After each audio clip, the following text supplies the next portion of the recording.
vodidla pre postsocialistických ľudí častokrát znakom luxusu. Dostatkový materiál,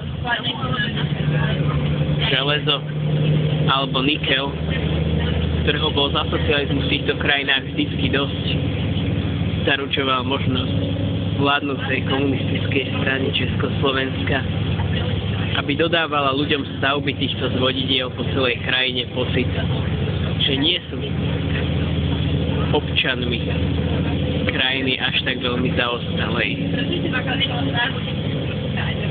Lampy, ktoré mali šíriť svetlo, však len svietili na tmu, ktorú tu vytvárala vláda komunistickej Československej republiky.